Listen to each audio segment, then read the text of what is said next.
Son iki asırda genelde Müslümanlara, özelde Müslüman Kürt halkına yönelik bütün katliamların, cinayetlerin, sömürülerin, soykırımların arkasında hep Batı var ya da Batı destekli örgütler, devletler, yönetimler var. Batı hiçbir zaman Müslüman Kürt halkının dostu olmadı.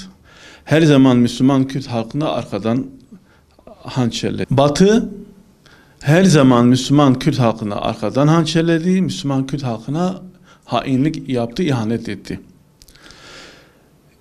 Kemalist rejime bakalım.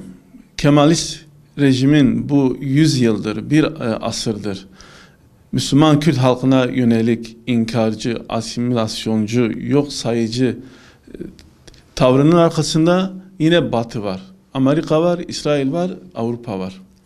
Batı, Kemalist rejimin Müslümanlara yönelik, özellikle Müslüman Kürt halkına yönelik hiçbir zulmüne sesini çıkarmadı.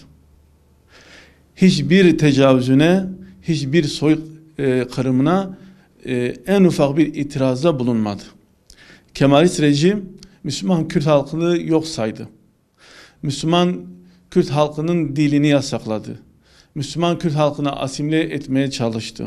Dersim'de, Şeyh Said kıyamı esnasında ve birçok yerde Müslüman Kürt halkına yönelik katliamlar işledi, soykırımlarda bulundu. Ama Batı'dan en ufak bir itiraz, en ufak bir karşı koyuş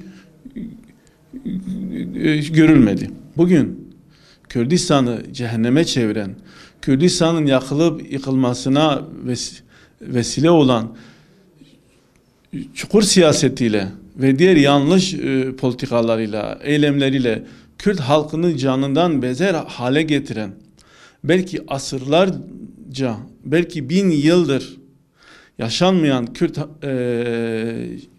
kentlerinde, şehirlerinde yaşanmayan yıkımın yaşanmasına vesile olan PKK'de Batı destekli, Amerikan destekli, İsrail destekli bir harekettir, örgüttür. Bugün PKK, Amerika'nın, İsrail'in, Batı'nın silahlarıyla savaşıyor. Batı'nın yardımıyla ayakta duruyor. PKK'nın Kürt halkına vereceği hiçbir şey yoktur. Çünkü PKK Kürt halkına zulümden, acıdan, dinsizlikten, ahlaksızlıktan başka bir şey vermedi, veremeyecektir de. Müslüman Kürt halkının artık uyanması lazım. Müslüman Kürt halkı için İzzet, şeref, kurtuluş sadece İslam'dadır. Müslüman Kürt halkı kurtuluş istiyorsa, izzet istiyorsa, kalkınma istiyorsa, Müslüman Kürt halkı şu an içinde bulunduğu acılardan kurtulmak istiyorsa, kesinlikle yönünü İslam'a, İslam dinine ve İslami davaya, yönünü İslami davaya çevirmek zorundadır.